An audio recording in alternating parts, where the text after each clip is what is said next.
Welcome again to another installment of Unveiling Africa. This time we have one beautiful face at a time here in the studio, and she's going to talk about her very powerful and very passionate book.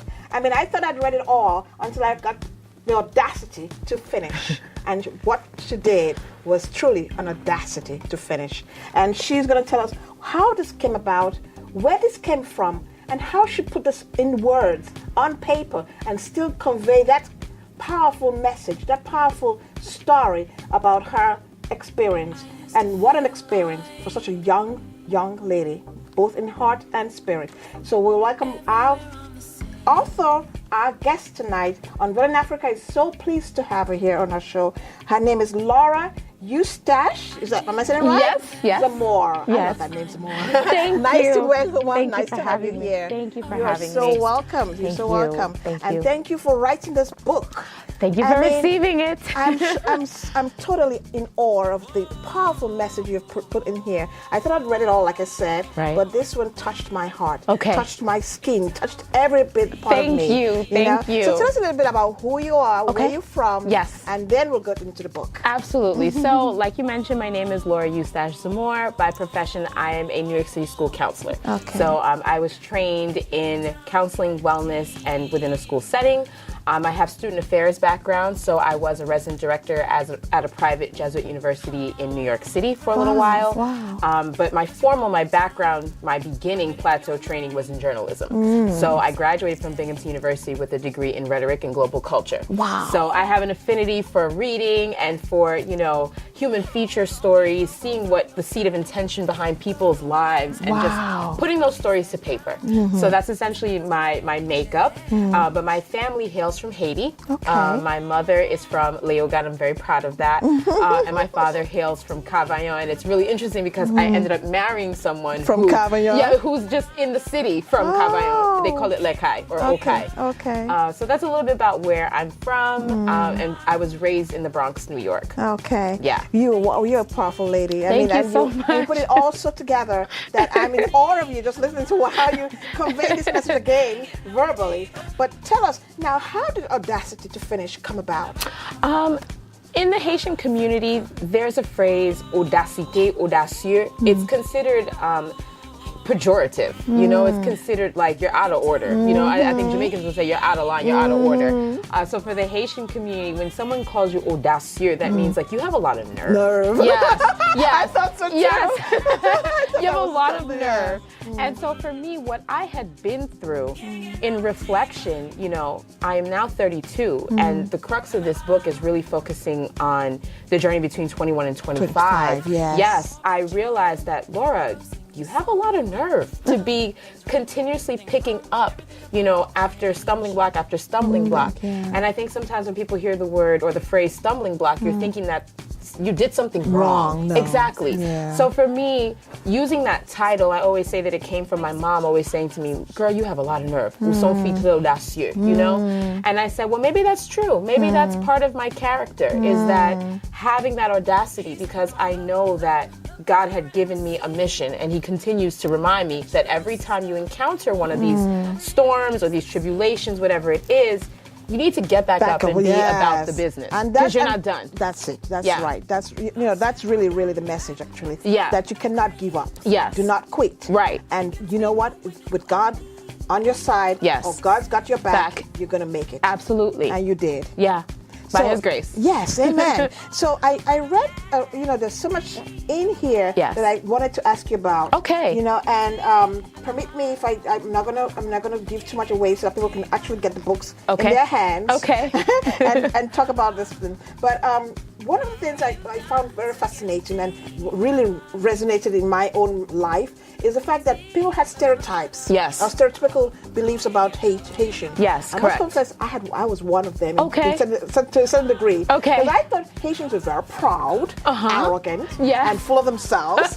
But I don't blame them. That's what I say about Nigerians too. But why not? Because we're very well educated, well-intentioned people. Really. Yes. We don't really mean to cause any harm or problems. Right. We just want to be the best that we can be. Yes. Yes. And also, I was also very fascinated by the fact that people believe that you were all about the voodoo and all kind of stuff. Yes. I mean, I must say too, when I first came to this country, that's what I heard too. Right. That stay away from those Haitians. They're gonna put a curse on you, and you'll be a zombie for life. And I was like, oh my God, I'll never make friends with Haitians. You know what though? And you know, Christine, I'm really happy that you brought that up. And I think, as a young person, as a millennial, I think that we have such a profound history as Haitians. Yes, you do. And my problem and my problem is many of us who have that education, we're groomed with that, what I call fierté, that pride, that you said that. That resiliency to know what caused that revolution, what caused us to become our own first Black Republic. Yes. But what I found through my journey in school and what I talk about in the book is that there's a disconnection in the public space. Yes. So when we're at home, you know, we're feeling good, we're feeling proud, the music is playing, the beans are brewing, you know. But as soon as we get into the collective space, we kind of fall by the wayside, or we're afraid, or we become silent because of those stereotypes or those misunderstandings. Exactly. For me, how I rationalize Haitian culture, sometimes people will ask me, are you a voodooist, or do you practice this, or do you practice that? Yeah. For me, I would say that Haitians are natural born healers. And I know that if you are, you know, if you read the word, you know, you'll find that Levitical priests, right? They were, high priests were always within the Levitical line. Not not every single Levitical priest, right? Came out that way, but that's the line that they came from is what I'm trying to explain. I'm gathering my thought to say that. So that's to say every Haitian is born with the spirit of resiliency, is born with a healer spirit. But when you're living in a fallen world, I mean, you have choice. And so you can use the gifts that God gives you for good or for evil. And I think that what happens is when you compound that with poverty, and poverty meaning the you know, ill distribution of resources, people will do anything to get the basic resources they need, whether that be clothing, whether that be food, whatever the provisions are. And so I find that Haitians have fallen into that, you know, realm of that's all they're known for. And so for me, writing the story and telling, you know, how rich my culture was and how happy I felt being Haitian, that's what it was about for me. You know, because I feel that a lot of young people, again, are lost with that. They don't connect with that aspect of their heritage. You know, and every other nation does. And but that's why I really like your book, because you really, you know, strip out the misconceptions about Haitians and Haiti, because it's one of the most powerful countries, Black countries in the world. And you know people are afraid of that. helped America a lot to gain their independence too, the civilization. Yes, you know? absolutely. But nobody knows that. No, and nobody will ever say that. No, but only the negativity. Because it happens to Nigeria too. A lot of people say things bad about Nigerians, but we have always been our brother's keepers. We fought in Africa, within Africa, to support, you know, nationalism and freedom for the Blacks. Freedom, that's the key word. That's the key word. But one of the things I found very interesting, and some words I like to ask you, because I like the way you said the inner shine that every child is born with and should be given the opportunity to develop. You know. What's that inner shine for you? Ooh, freedom to create. Freedom to create. And I think that when a person, and then the expression of that creation, like someone would ask me, how do I define myself? I always say that I am a creator, I'm a collaborator, and I'm a communicator. And I feel like at such a young age, when that energy is so unbridled, you know, it's not contained, you're not tainted by expectations just yet. You want to just be yourself. And that inner shine for me, at least when I was that age, going through the stage of bullying, as I talk about in the book, was just being free to communicate how I wanted to, and that came out as perfect English. You know, that came out as always writing a story. That also touched my heart, because I was also bullied. Not totally bullied, but felt like I was an arrogant person. And when I was younger, people felt I was too much of my. You're ahead of your time. Myself. Interesting. And people say, "Oh, what does she think she is? She thinks she's so proper, Miss Proper." But Yes, that's me. That was who me. you I are. was not trying to be anybody else. I was just trying to be me. And be me. But they could not understand at such a young age that I had such an audacity to be who I was. Who you were, And for me, again, being Haitian, I think a lot of people don't understand that. It's not to say that we promote excellence more than any other nation generation of people, but there's just no room for sideways behavior. Yes. And so there's a heavy cost to a heavy price to pay, excuse me, when you don't abide in that excellence. So when I was in school, the bare way for me to exist with kids who just want to be kids with such a big energy, a big spirit about myself was to flush it out through writing, the creative writing aspect. I saw that. Yeah, that's because the way. You were just being you, and you were just doing the right thing. And you did all the right thing, and that brings me to the next question. Yes. That I know you questioned God, and at one point you felt like, where was God in all of this? Yes. You know? Yes. And I just want to say this before we even go in further, that God was always there. Yes. And God was watching and had your back. Yes. But He just wanted you to go through this pathway. Yes. Because He wanted to bring you out for a reason. Right. And this was one of the reasons. Because I know you're not done yet. No. You know? Well, so you must see that, and I'm glad you came back to realize that God was always with you. Right. And it was there for you. And you know what? I think, and I have to take into consideration, like, we are aware of mental health issues, and we are aware of disparities. And, you know, my heart is for young people, my heart is for students, and that's the realm that I work in.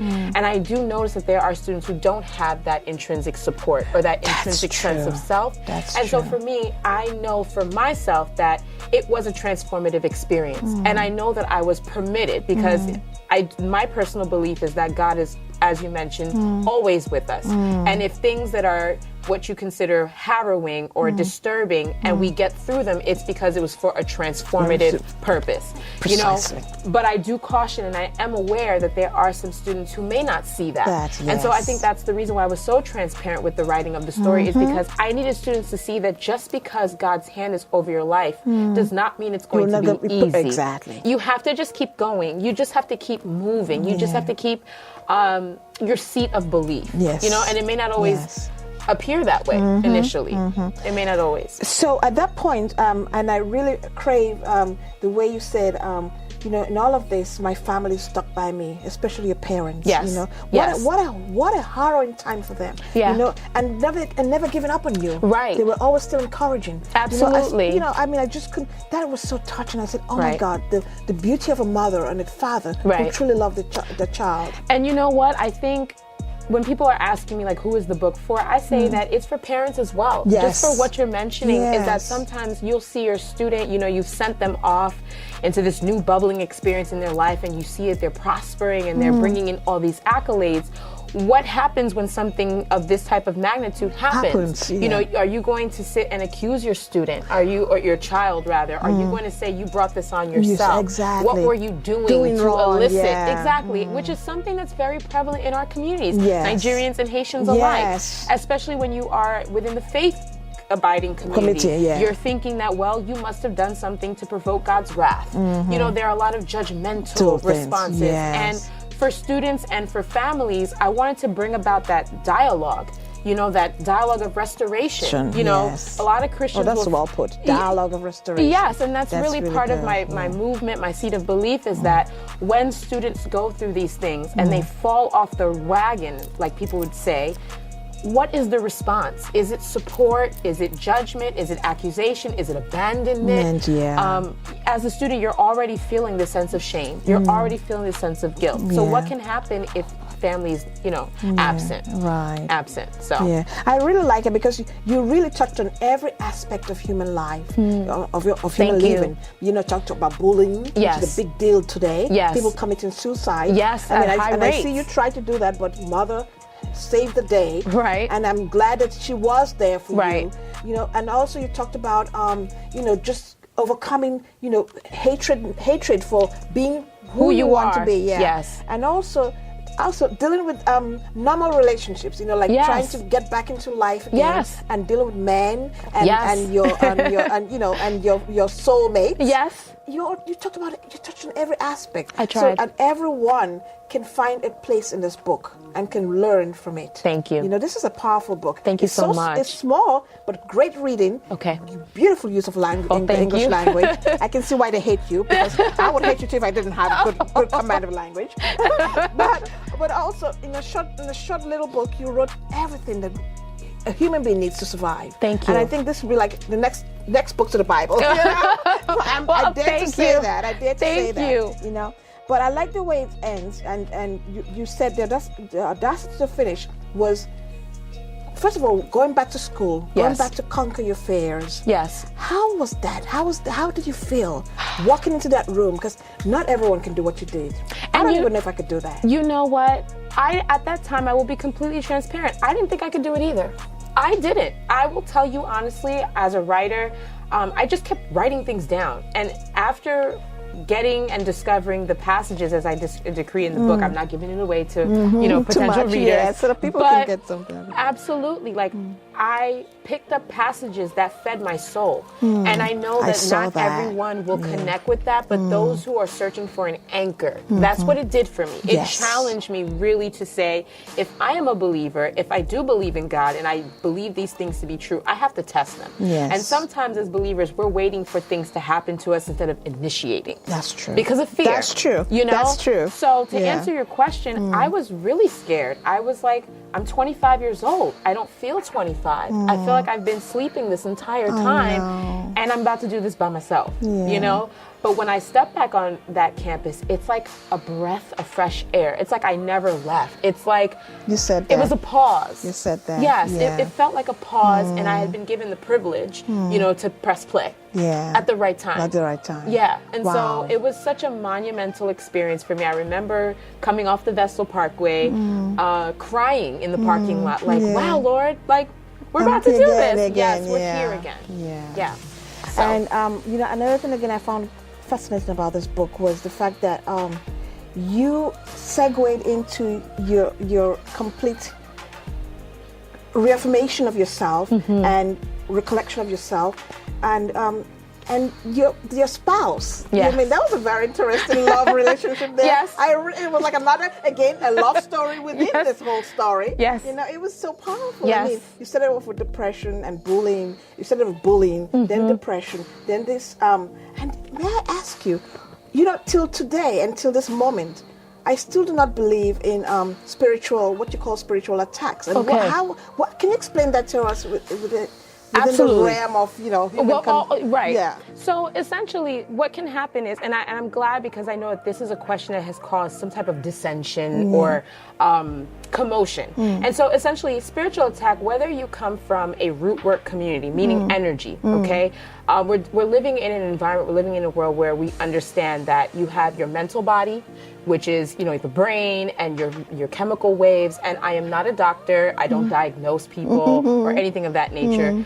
You also have your physical body, which is how you take care of your body, how you function. And then you have your spiritual body. Yes. Okay? And what can happen is your spiritual body can be compromised. Now, I don't walk with a naturopath or a holistic practitioner. Maybe I should make them part of my tour. But in working with these type of practitioners, they're able to detect through a practice called kinesiology, and there are certain universities within the United States that offers that programming. And so through kinesiology, you are able to detect what area of the body is being affected. Wow. And so this is the reason why I also talk about this in the book, is because depression can be manifested as many different things. Right. And so you can have a student, a person, a man, a woman, a child who is exhibiting the manifestation of depression, meaning withdrawn, loss of appetite, blues, basic withdrawing themselves. But it is what I would like to call conscious experience. So in other words, the person can tell you they feel a certain way. They may not know exactly why, but they can tell you where it started. They can give you a description as to when it began. For the spiritual attack, what can happen is energy can be placed on an individual. And I feel like coming from our African communities, our Afro-Caribbean heritage, I think it's a subject that is very much taboo within our community. We're afraid to talk about it. We're afraid to, again, going back to that healing space, you have an ability to heal people, you have an ability to hurt people. Yes. And within the Christian community, if you're looking at it from the Christian lens, you can understand that it's called spiritual possession. And I know that within our community as Christians, it's very ugly, and again, brings about that shame and that judgment, or you did something to open up your spiritual man, your spiritual body to be possessed, you were in the wrong place at the wrong time. I was not. I was a student. I know you were doing the right thing, everything right by God. Even, right, and here's the thing, you know, some people on college campuses, they don't do the right thing. Maybe they've made a mistake. Right. You know, maybe they were in the wrong place at the wrong time. But that doesn't merit them to experience something of what I went through. You know, so having that dialogue and explaining that that's what a spiritual attack encompasses. It can manifest as something else. Is also to create a seed of awareness. So if you do see someone who is starting to lose consciousness, and a lot of people will ask me, are you sure you weren't just depressed? Are you sure you didn't just have a psychotic break? And my response is, I wasn't conscious. I can tell you certain things that I remember, but I cannot tell you the moment it really snapped. Oh, wow. You know, I can just remember certain things starting to happen, me feeling completely dizzy, me feeling like my head was in a box of some sort, me feeling like I was dizzy all the time. I was feeling afraid of sunlight. Listen, I used to play every sport under the sun. I was a student leader. I was doing everything all the time. You know, what you would call the typical perfectionist or the overachiever. Overachiever, yes. So to have, you know, that type of short happen in the manner that it manifested itself, everyone in my outer community could see that something's very wrong here. And it's a little bit stronger than what you would call your typical depression. Now, we all know there's bipolar, there's manic, there's different variations. But what can happen is when you're suffering from a spiritual attack, it manifests itself. So if you're not able to detect it, you may become on medication when that may not be what you needed. And that's where you talked about that too in the book, that it was not something that medication could cure. Right. And here's what, you know, I've received backlash or kind of like, you know, questioning in terms of when I meet with people and inquiries is that, am I against medication or am I promoting? No, what I'm promoting is conversation. Yes. What I'm promoting is... And I agree totally with you on that. Conversation. We're so quick to give medications for things that are maybe not even close to being... what the situation is, you know? So I am all for if a student is suffering from genetically inherited, you know, deficiencies, or if there's a chemical imbalance in the brain. And just because you're taking medication doesn't mean you're going to be taking medication for your whole life. So really, my story at the end of the day, when I look back on it, it's just for awareness. And it's getting young people to own their narrative. Your narrative is your life story. And it doesn't mean that it's the end-all, be-all. You know? So... that's to answer the question. Long end of it. Perfect. I mean, you sure have a handle on this perfectly. You know? Thank you. And I'm glad that you're doing this. And from your experience being out there, has it been received? Has this book been received? Or your thought process or your narrative? Yes. You know, I've had mixed reviews in terms of sadness. I've had people come up to me and tell me, I'm so sorry this happened to you. I've had people tell me, you know, I see myself. You know, people of all different races, different age groups. And that's where I realized that it wasn't just for millennial mothers finding their wings. It wasn't just for students in the re-entry process. It's for everyone. You know, it's for everyone. So the reception, I thank people who are, you know, reaching out and purchasing the book and reading and understanding my seed of intention. So it's been pretty good so far. Very good, very good. You deserve all the very best. Thank you very much. With this production here. Thank you. And I really, really commend you and wish you a lot more success in the world. Thank you. How is married life being and how you enjoying your new lives? It's great. You know, and I think that's another area of the book that I encourage people to explore in that partnership is very important. And partnership takes work. And I think partnership is all about making a conscious decision to lay down your life for someone else on a daily basis. It's not perfect. And I don't think that we should be abiding by the whole Disneyland fairy tale that you meet your prince out the sky. And it doesn't happen that like way. Not many of us are going to be the Meghan Markles of the world. I don't know. You know, but we'll try. You know, but I do say that it's a wonderful experience, and I do tell millennial women in particular because we are the ones that have been told we can do any and everything. And at some point in the day, you know, I like to reference Dr. Meg J. I love her. The Defining Decade is a book that I always talk about and rely on. You have to make decisions, and your decisions yield consequences. And you just have to make sure that you're happy and satisfied with them at the end of the day. Well, we can go on and talk about this over and over again Yes. for the whole year coming, because there's so much to talk about. Yes. Even though it's such a little book. Yes. Just such a little person. I tried to keep you guys. She has so much to tell. But you. I welcome you to come back again. We Yes. can talk more about this Absolutely. and more about your experience. Thank but I know you. recently you were just in Nigeria. Yes, I was. In Lagos. Tell us Yes. just a little bit about what you went through. Yeah. I loved it. I was there for She Leads Africa Slave Festival 2018. It was where I kicked off my tour. I loved it. No, good. Lagos is Wonderful. warm and lovely and beautiful, Oh, thank and you the for women saying are that. chic and the men are sharp, Thank you. and the food is delicious. Yes, I yes, loved yes. it. Yes, don't tell Haiti, but I loved it. Now, keeping with my tradition, what Yes. 2 countries besides Nigeria now would you love to visit? I and would why? I would love to visit Morocco. It's in northern Africa. I Yeah. love.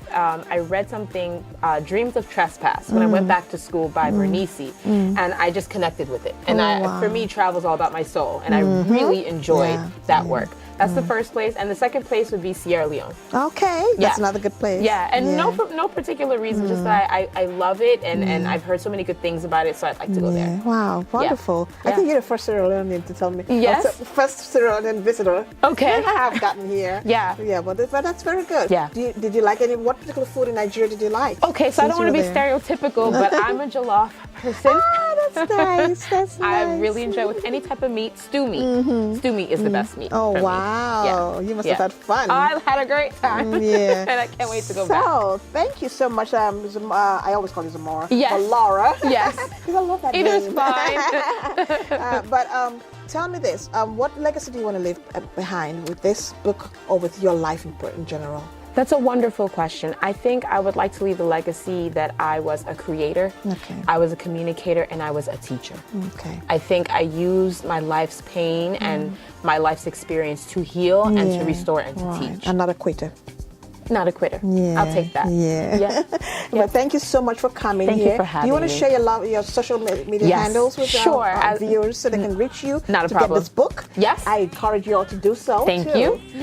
You can find the book on Amazon.com, ChristianBook.com.